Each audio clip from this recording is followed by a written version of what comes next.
Bro, 12 juta bro, nomor satu trending, anjay, mabar. Oke, assalamualaikum warahmatullahi wabarakatuh. Kembali lagi dengan saya dari mana, dari Jawa. Oke, gimana bro kabarnya? Alhamdulillah, semoga semua diberi kesehatan, keselamatan dan juga kesejahteraan. Oke, sekarang tercatat tanggal 2 bulan 6 2020 jelasnya. Oke. Alhamdulillah ya. Udah lama kan semenjak terakhir kali saya menunjukkan eksistensi saya dan tekstur serta lekukan muka saya, bro. Oke, akhirnya saya bikin vlog lagi, tapi episode ini nanti juga bakal jadi podcast episode 8 di season 1, bro ya. Oke, cuman untuk yang diupload di YouTube ini sedikit beda ya, karena saya punya feeling kalau saya itu harus untuk episode ini saya harus emosi, bro. Oke. Oh ya, untuk episode mungkin nanti karena terlalu banyak subkonten, bro, jadi saya akan menghapus semua subkonten untuk mulai dari episode 8 ini. Oke, jadi cuman judul aja karena saya juga ribet, bro, kayak buat My Thoughts on Diary of Me. Aduh, terlalu ribet. Oke. Di episode kita kali ini berjudul My Thoughts on Kenapa KKI bisa jadi trending nomor 1. Oke. Wah, ini sangat membuat saya mules, bro. Oke. Mbak Keke ini kemarin menggemparkan jagat maya, bro ya, dengan merilis singlenya yang berjudul Keke Bukan Boneka pada hari Jumat tanggal 29 Mei 2020. Sehari dirilis dan wow, langsung jadi peringkat 1 trending YouTube Indonesia sampai sekarang, bangsat. Mengalahkan kolaborasi dari Blackpink dan Lady Gaga, oke? Sampai sekarang ini tadi baru saya lihat kan ya, itu masih trending nomor 1, bro. Sekarang tanggal 2 Juni kan.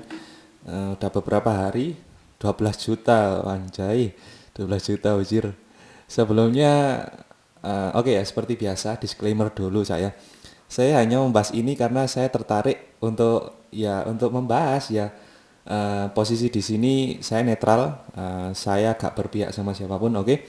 Nanti dikira iri bilang bos, iri bilang sahabat. Oke, kak plus kampret. Kenapa saya tertarik untuk membahas ini, bro ya?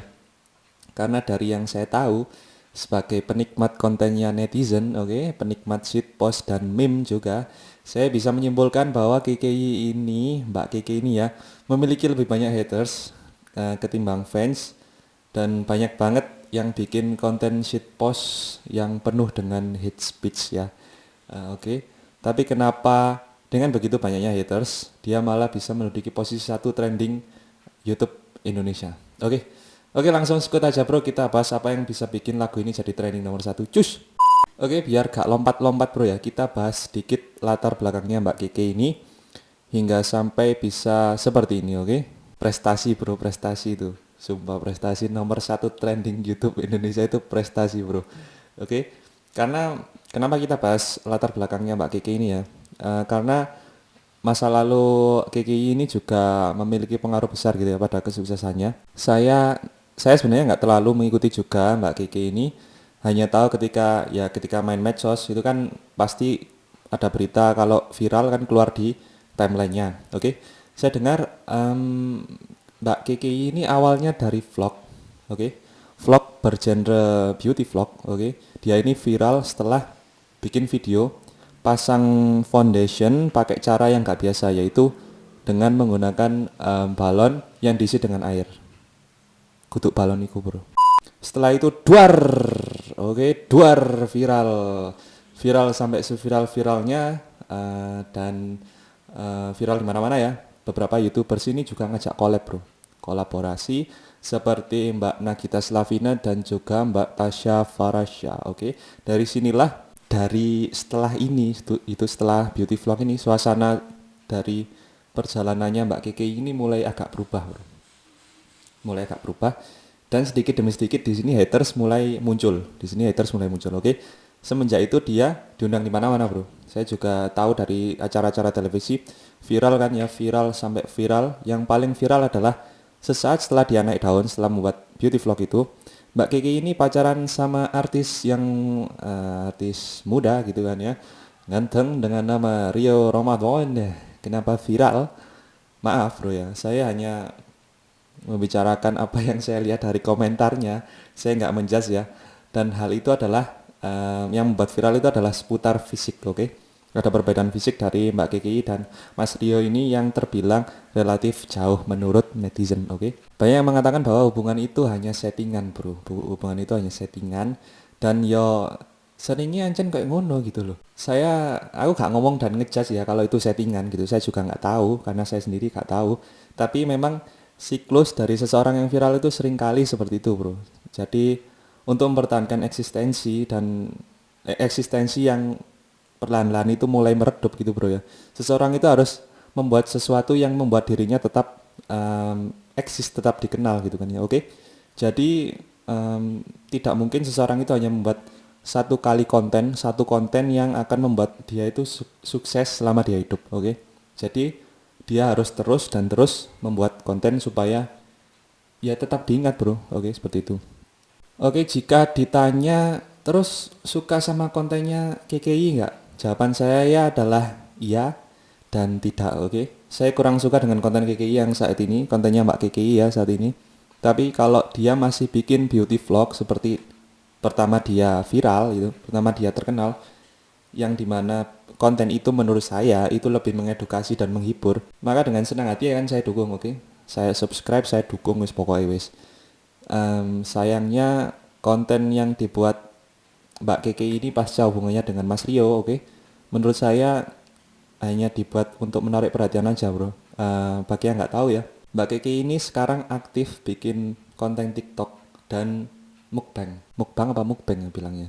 Pokoknya itu ya setahu saya ya jangan orang ngomong bacot. Enggak, itu setahu saya seperti itu. Karena saya nggak mengikuti juga kan. Mungkin ada pertanyaan lagi, terus kenapa? Kan nggak salah, bro. Nggak salah kan dia nggak salah bikin itu nggak mengganggu orang gitu. Salah sih enggak, bro. Salahnya enggak. Tapi tingkah lakunya bagi saya itu terlalu berlebihan, bro. Nggak aku merinding, bro. Pernah lihat video TikToknya yang joget-joget itu, bro. Bagi saya pribadi, eh seorang perempuan nggak perlu sampai sejauh itu, bro. Nggak perlu harus melakukan hal seperti itu gitu. Seakan dia ini melakukan hal yang apa ya? Dia mau melakukan apapun agar eksistensinya ini tetap terjaga, oke? Pasti ada yang bilang gini, alah kalau apa, alah paling kalau cantik juga mau ya, ya nggak ngono juga, bro. Kalau orang cantik meskipun melakukan hal seperti itu gitu, menurut saya juga aneh, bro, nggak pantas gitu loh. Jadi jogetnya ini di luar batas nalar manusia, bro, jogetnya ini, bro. Jadi menurut saya untuk bisa terus eksis, menurut saya nggak perlu seperti itu berlebihan menurut saya, bro. Oke, kembali lagi, bro. Ini adalah opini pribadi dari saya. Bagi yang suka ya monggo, yang enggak juga gak apa-apa, oke. Tapi selama ini saya nggak pernah memberi tindakan, bro ya, seperti celaan, dislike dan mungkin report, oke. Karena itu adalah cara dia dalam membuat konten, ya oke, silakan. Namanya juga konten kreator, terserah, oke. Setiap orang punya caranya sendiri, oke, guys. Selanjutnya adalah jadi jawaban sebenarnya gitu kan ya. Mengapa Mbak Kiki ini bisa sukses, bisa bisa terkenal sampai menjadi trending nomor satu di YouTube ini? Ya dari konten yang dibuat ini, bro. Dari konten yang dibuat ini. Jadi bukan masalah suka atau enggaknya, bukan masalah kalian suka atau enggaknya, bukan masalah jelek atau cantiknya gitu. Tapi dari interaksi yang kalian buat terhadap kontennya Mbak Kiki ini, setiap kalian like, dislike, pujian, celaan, itu malah bikin dia semakin viral, bro, oke? Kenapa kayak gitu? Mungkin ada pertanyaan, kenapa seperti itu gitu ya? Dari awal strategi yang digunakan adalah menggiring netizen, menggiring konsumen konten-konten digital dengan konten yang menarik perhatian, bro ya, menarik perhatian. Tidak peduli dengan kualitas kontennya ya, tetapi dengan lebih kepada bagaimana konten itu bisa menarik jumlah penonton, bukan dari kualitas kontennya, tapi bagaimana konten itu bisa mendapatkan view yang besar. Bagaimana membuat konten dengan yang nantinya bisa membuat view yang besar, oke? Ya kayak gitu pokoknya. Oke. Hal ini dilakukan dengan waktu yang lumayan lama, bro ya. Dengan waktunya itu lumayan lama. Ya menurut saya lumayan lama, bro, kan udah lama kan. Terus dia konsisten buat seperti itu kan.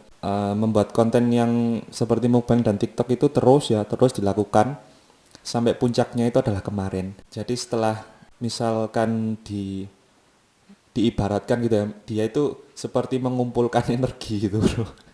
Mengumpulkan energi yang besar. Terus kemarin itu waktu rilis itu duar Kamehameha, duar Nmax. Ketika energinya udah besar, duar kalian semua, dia langsung rilis single duar. Sampai puncaknya adalah kemarin single itu dirilis, oke. Oke, algoritma, saya akan membahas algoritma ya. Algoritma dari setiap platform itu beda-beda. Maksudnya platform dari platform media sosial ya, platform yang ada di internet itu beda-beda, oke. Tapi yang saya sorot di sini adalah algoritma dari YouTube itu sendiri, oke. Ini adalah kesimpulan saya sendiri setelah ya saya kan sudah lumayan lama juga bermain-main dengan YouTube, oke. Setiap interaksi yang dilakukan dalam video itu ya bro ya, itu akan menambah performa dari video tersebut, malah nambah performa, oke.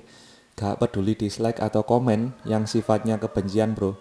Setiap kalian lihat meskipun hanya bentar, meskipun hanya 5 detik lah wis, katakanlah 5 detik. 5 detik kalian mual, oke, langsung video ini akan terus naik ke jajaran video trending, oke.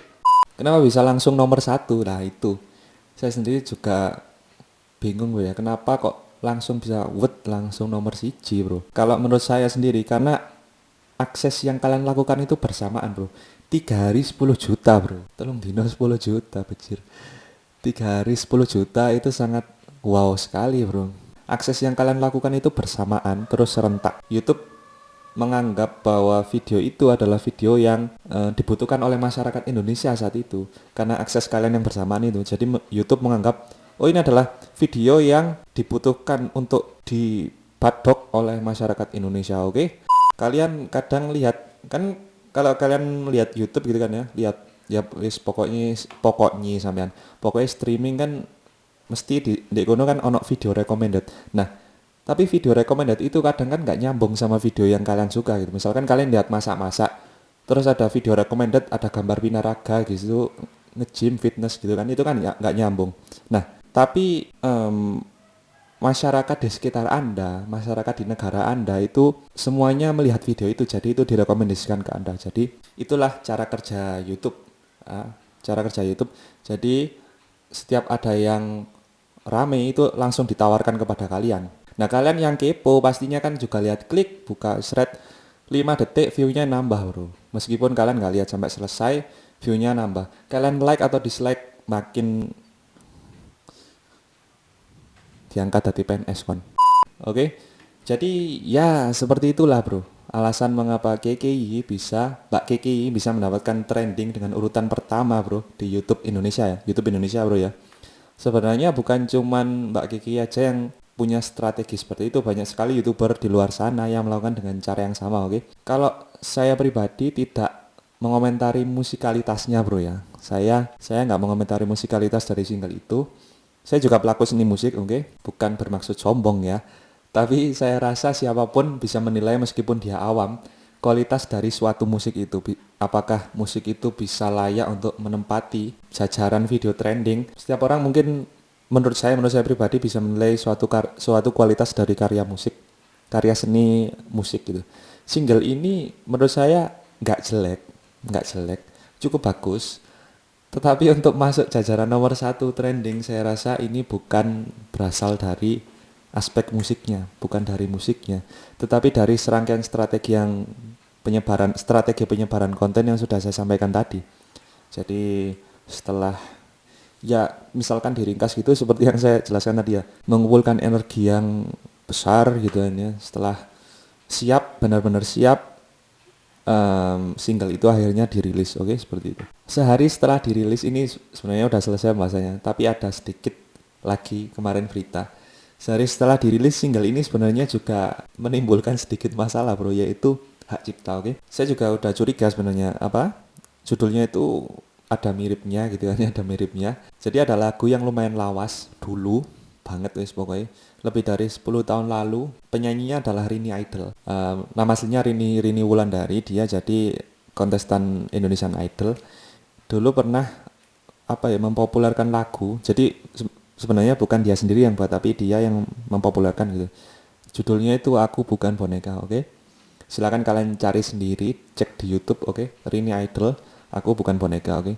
Kalau dari hal kemiripan, yang mirip adalah warna musiknya menurut saya, dan beberapa part liriknya juga sih. Sempat rame karena si penyanyi asli ini sempat komentar gitu kan ya. Sempat komentar tapi dimaklumin lah, oke. Karena mungkin Mbak Kiki sendiri juga belum pernah menciptakan lagu gitu sebelumnya. Jadi itu bro, pendapat saya pribadi tentang kenapa Mbak Kiki ini bisa menempati nomor 1 jajaran video trending bro. Ya udah itu aja sih menurut saya. Oke, sampun bro. Semoga apa yang saya sampaikan tidak menyinggung perasaan dari pihak manapun, dan mohon maaf atas segala salah kata bro. Jika ada yang keberatan, silakan kirim pesan ke saya. Dengan senang hati akan saya diskusikan konten ini bersama Anda, oke? Jika memang konten ini terbukti salah, maka saya akan langsung tarik bro persebarannya, oke? Suwun sing temenanan gawe kon-kon kabeh sing wis ngrungokno episode iki, sing wis ngrungokno cangkemku iki, sing gak ono enteke, oke? Semoga bermanfaat. Kalau memang bermanfaat, ono salah-salah ya ancen menungso pangene salah. Ojo bosan-bosan ke episode selanjutnya. Terima kasih atas perhatiannya. Wassalamualaikum warahmatullahi wabarakatuh. Oi.